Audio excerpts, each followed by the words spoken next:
सम्पूर्णमा नमस्कार। आज हामी कक्षा 9 को सामाजिक अध्ययन किताब पढ्छौँ है त। सामाजिक अध्ययन social studies of the class 9 जुन चाहिँ हाम्रो सरकारी स्कुलको किताब रहेको छ है त, कक्षा 9 को।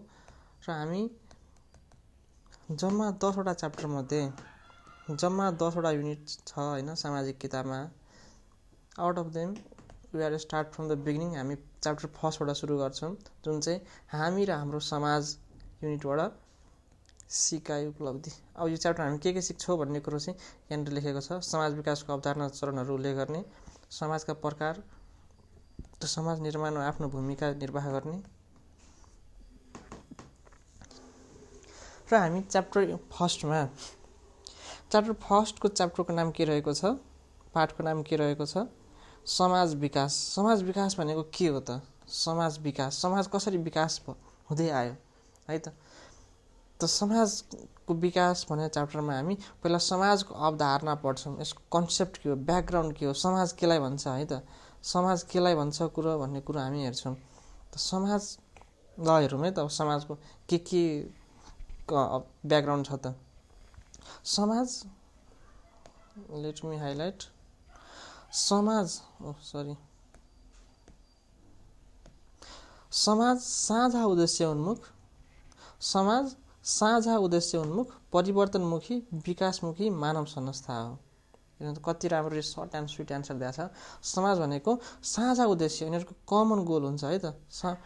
साझा उद्देश्य उन्मुख, परिवर्तनमुखी र विकासमुखी मानव संस्था हो। यो साझा उद्देश्य प्राप्तिमा क्रियाशील रहन्छ। मानव एक्लैले आफ्ना हरेक आवश्यकताको पूर्ति गर्न सक्दैन। व्यक्ति समाजको एक सदस्यको रूपमा रहन्छ है त। अब व्यक्ति भनेको मान्छेहरू होइन, हामी भयौँ जस्तै, जुन चाहिँ समाजको एउटा सदस्य, एउटा मेम्बरको रूपमा चाहिँ रहन्छ। व्यक्ति समाजको एक सदस्यको रूपमा रहन्छ, जस्ट मेम्बर हो है त व्यक्ति चाहिँ। यसरी समाजमा रहँदा यसले समाजको अन्य सदस्यसँग आवश्यकता अनुसार सम्बन्ध स्थापित गर्छ। विभिन्न अब रिलेसनहरू त्यहाँनिर डेभलप गर्छ है त। मान्छेले आफ्नो नेसेसिटी अनुसार आफ्नो आवश्यकता परिपूर्ति गर्छ र आफ्नो नेसेसिटी फुलफिल गर्छ। आफ्नो आवश्यकता परिपूर्ति गर्ने क्रममा विभिन्न सम्बन्ध पनि स्थापित हुँदै जान्छन्। कति सिम्पल छ है त। त्यस्ता सम्बन्धले सामाजिक चेतना, सामूहिक भावना र विवेकशीलता जस्ता गुण विकास हुँदै जान्छन्। यही मानवीय सम्बन्धको जालोलाई समाज भनिन्छ है त।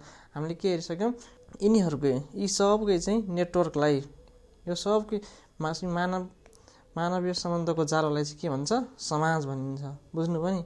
अब त्यहाँ पछाडि पाठमा चाहिँ समाज भनेको के हो भन्ने कुरो छ। त त्यहाँनिर हामीले लेख्नु पर्यो कि यसबाटै हामीले चुज गरेर लेख्ने कि मानिसहरूको चाहिँ आफ्ना आवश्यकता परिपूर्ति गर्ने क्रममा विभिन्न सम्बन्ध स्थापित हुँदै जान्छ। त्यस्तो सम्बन्धले सामाजिक चेतना, सामूहिक भावना र विवेकशीलता जस्ता गुण विकास हुँदै जान्छन्। यी मानवीय सम्बन्धलाई चाहिँ, यो मानवीय सम्बन्धको जालोलाई चाहिँ समाज भन्छ भन्ने कुरो त्यहाँनिर लेख्नु पर्यो। अब यसको विशेषता हेरौँ है त, यसको फिचर्स के। समाज हुनलाई के हुनुपर्छ त। जस्तै कि साझा उद्देश्य र आवश्यकतामा जोड दिन्छ। यसले साझा उद्देश्य राख्छ है त, साझा उद्देश्य र आवश्यकतामा जोड दिन्छ। समाजको सदस्यबीच पारस्परिक सम्बन्ध रहेको हुन्छ, म्युचुअल रिलेसन हुन्छ है त।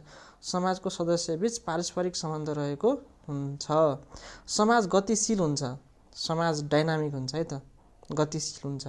समाजको प्रत्येक सदस्यले आफ्नो अधिकारको संरक्षण गर्ने हैसियत राख्दछन्। समाजका सदस्यबीच एकता र अन्तर्क्रिया हुन्छ। समाज परिवर्तनशील हुन्छ। समाजले सदस्यको व्यवहारलाई नियन्त्रण गर्छ। समाजले व्यापक क्षेत्र समेटेको हुन्छ है त। यो न्यारो कन्सेप्ट होइन कि, यो चाहिँ यसले ब्रोड हो कि, यो चाहिँ वाइड एरिया कभर गर्छ। यसले वाइड एरिया, यति बृहत हो समाज भने है त। अब त्यसरी हामीले समाज बुझिसक्यौँ। समाजमा के हुन्छ भन्ने कुरो चाहिँ साझा उद्देश्य हुन्छ, परिवर्तनमुखी, विकासमुखी मानव संस्था हो है त। विभिन्न चाहिँ आवश्यकता अनुसार कामहरू परिपूर्ति गर्ने क्रममा चाहिँ उनीहरूले नेटवर्क बनाउँछ, जालो बनाउँछ। त्यसलाई नै चाहिँ समाज भनिन्छ। र अब हामी अगाडि बढ्छौँ समुदायको अवधारणातिर। अब समुदाय केलाई भन्छ त? समुदाय चाहिँ त्योभन्दा अलि न्यारो हो होइन। भनेको मतलब चाहिँ एकछिनको लागि चाहिँ यो समाज भयो भने, यो सोसाइटी भयो भने, यो भित्र सानो धेरै के हुन्छ, समाज हुन्छ। अब यसमा हामी बिस्तारै पढ्छौँ कि निश्चित भौगोलिक क्षेत्रमा, लेट मी हाइलाइट, निश्चित भौगोलिक क्षेत्रमा पारस्परिक सम्बन्ध, निश्चित भौगोलिक क्षेत्रमा पारस्परिक भावनाका साथ बसोबास गर्ने व्यक्तिहरूको समूहलाई समुदाय भनिन्छ। अब के बुझ्नु पर्यो सबभन्दा पहिला कि केही निश्चित भौगोलिक क्षेत्र हुनु पर्यो, त्यसपछि उनीहरूको बिचमा पारस्परिक भावना हुनु पर्यो है त। पारस्परिक भावना हुनु पर्यो, त्यसलाई चाहिँ हामी समुदायले के भन्छौँ, त्यस्तो समूहलाई, त्यस्तो ग्रुपलाई के भन्छौँ, समुदाय। अब सामान्यतः जेनरली चाहिँ भाषा, धर्म, जाति आदिका उनीहरू बिचमा के हुन्छ, सामान्य भाषा, धर्म होइन, जाति आदिको आधारमा चाहिँ बसोबास गर्ने मानव समूह समुदाय हो। समुदायमा निश्चित भौगोलिक क्षेत्रमा बसेर समान किसिमको जीवन पद्धति अपनाएको हुन्छ। यिनीहरूमा कमननेस हुन्छ कि बढी एक आपसमा आत्मनिर्भर रहेर बसोबास गर्ने समुदायको विशेषता हो। समाजको तुलनामा समुदाय सानो हुन्छ। मैले भने नि अघि यहाँनिर कि यो पुरै समाज भयो भने यो सानो सानो सानो सानो के भयो, कम्युनिटी भयो, समुदाय भयो। अब यसमा सामाजिक जीवनका सम्पूर्ण पक्षहरू सम्मिलित भएका हुन्छन्। यसमा चाहिँ सामाजिक जीवनको सम्पूर्ण पक्षहरू हुन्छ, एस्पेक्टहरू हुन्छ र यो चाहिँ समाजभन्दा सानो हुन्छ। अब इक्जाम्पलको लागि भन्दाखेरि चाहिँ यहाँनिर म भन्छु थोरै है त, कि यो एउटा समाज भयो, समाज बृहत हुन्छ कि ठुलो हुन्छ। अब यो समाजभित्र, यो एउटै समाजभित्र यिनीहरू के छ, साझा उद्देश्य, अहिले भर्खरै पढ्यौँ नि हामीले, साझा उद्देश्य, आवश्यकता, सदस्यबीच पारस्परिक सम्बन्ध, यो गतिशील हुन्छ, चेन्जिङ हुन्छ, डाइनामिक हुन्छ होइन। र यसमा चाहिँ अब यहाँनिर मानौँ एकछिनको लागि इक्जाम्पलको तौरमा यहाँनिर थारू कम्युनिटी छ है त, यहाँनिर तामाङ छ,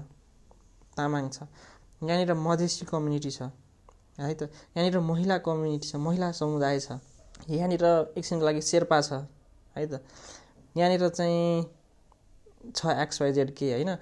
भनेको मतलब यिनीहरू बिच चाहिँ के छ, केही कमन छ के, कमन यहाँनिर छ नि, केही भौगोलिक क्षेत्रमा पारस्परिक भावनाका साथ बसोबास गर्ने व्यक्तिहरूको समूहलाई समुदाय भनिन्छ। अब समुदाय भने के भनेपछि यही भन्ने, निश्चित भौगोलिक क्षेत्रमा पारस्परिक भावनाका साथ बसोबास गर्ने व्यक्तिहरूको समूहलाई समुदाय भनिन्छ। अब सामान्यतः भाषा, धर्म, जाति आदिको आधारमा बसोबास गर्ने मानव समूह समुदाय हो। यिनीहरूको भाषा, जस्तै कि यहाँनिर शेर्पाले बोल्ने भाषा मधेसीले बोल्दैनन्, मधेसीले बोल्ने भाषा यहाँनिर थारूले बोल्दैनन् है त। भनेपछि उनीहरूकोमा भाषा, धर्म, जाति अलिअलि फरक छ नि त हो। यसमा बुझ्नुपर्ने कुरो चाहिँ सोसाइटी, समाज ठुलो हुन्छ भने समुदाय त्यसभित्रको सेम लाइक सेट सबसेट हुन्छ नि, त्यस्तै सम्झिने। अब हामी अगाडि बढौँ, समुदायका विशेषतातिर जाउँ। अब विशेषतामा समुदायको विशेषता, निश्चित क्षेत्रमा स्थायी रूपमा बसोबास गर्ने समूह, त्यही हो, सिम्पल। यो सेन्टेन्समा छ, यो बुलेटिन फर्ममा दिएको छ, अरू केही छैन। नेक्स्ट स्लाइड हेरौँ। समुदायमा सामूहिकताको भावना प्रबल हुन्छ। यिनीहरूमा ग्रुपिजम हुन्छ क्या, सामूहिकताको भावना। सांस्कृतिक रहनसहन, भाषा, जाति, परम्परा, विश्वास, धर्म, खानपान आदिमा बढी समानता हुन्छ, बढी कमननेस हुन्छ क्या यहाँनिर है त। सदस्यमा जिम्मेवारीको भावना प्रबल हुन्छ। समुदायलाई अनुभूति गर्न सकिन्छ, सीमित क्षेत्र समेटेको हुन्छ। एज वी अलरेडी डिस्कस, हामी भन्ने भावना बढी हुन्छ, फिलिङ अफ वी हुन्छ कि, फिलिङ अफ वी बढी हुन्छ।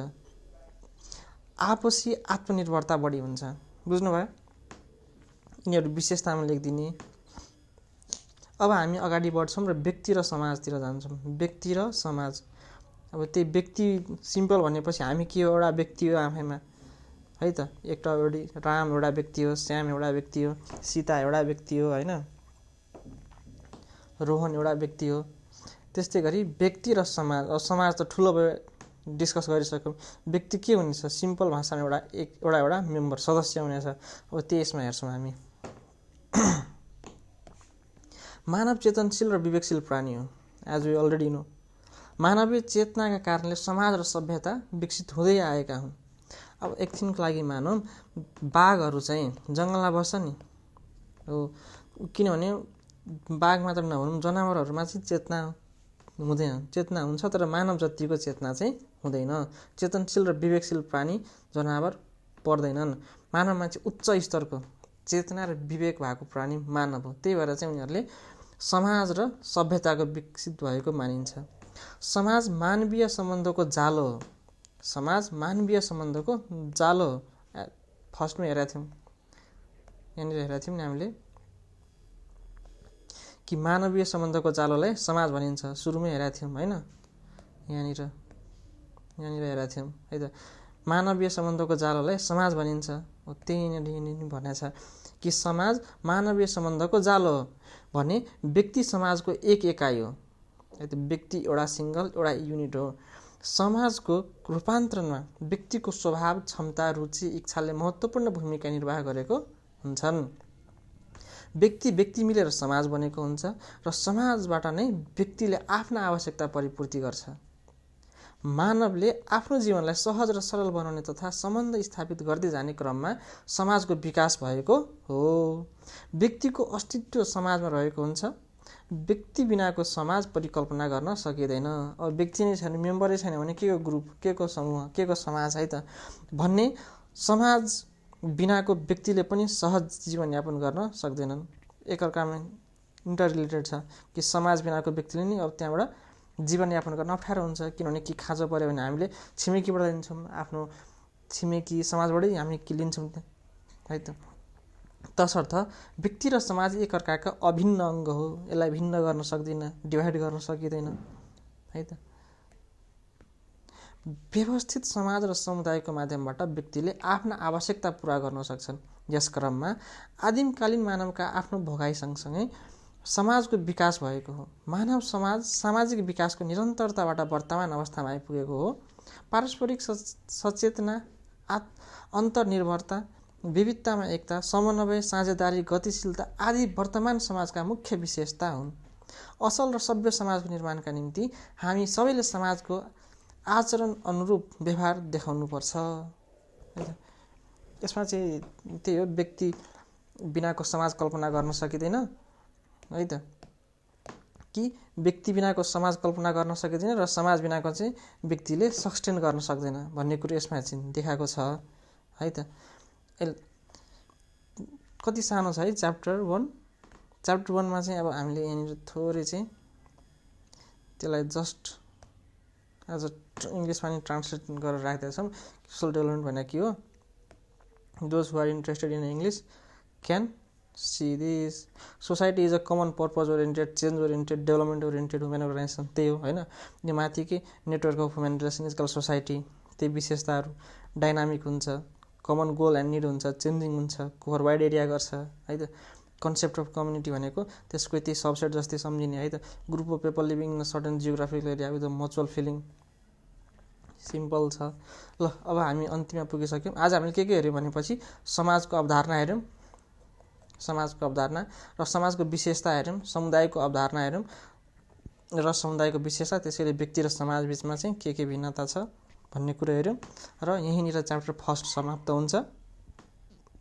यहाँनिर अभ्यासहरू छ। अभ्यास त्यो समाज भनेको के हो, समाज त्यही अघिको केहरूको जालो त्यही सम्झिने, समाजका विशेषता उल्लेख गर्नुहोस्, व्यक्ति र समाजबिचको अन्तर सम्बन्ध, समाज र समुदायबिचको कुन 4 भिन्नता लेख्नुहोस्, व्यक्तिले समाजबाट कसरी आफ्नो आवश्यकता पुरा गर्छ चर्चा गर्नुहोस्। कति सजिलो छ, तपाईँहरू त्यहीँबाट खोजेर लेख्न सक्नुहुन्छ है त।